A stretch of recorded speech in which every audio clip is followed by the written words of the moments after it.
How to avoid spam folders with Instantly.ai. First, make sure your domain is fully authenticated with SPF, DKIM, and DMARC records, since missing this almost guarantees spam placement.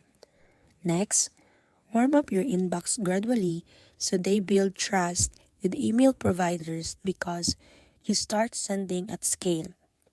Inside Instantly.ai, use features like inbox rotation and sending limits to keep your volume looking natural.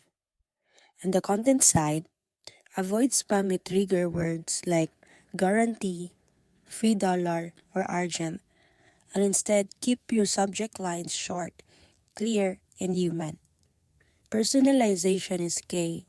Use custom variables and interlines so your emails don't feel like bulk blast. Finally, keep your lead list clean by removing bounce or inactive emails since high bounce rate signals spam behavior. By pairing deliverability, best practice with Instantly AI automation tools, you stay out of the spam folder and consistently land in the inbox where real conversations happen. So that's it.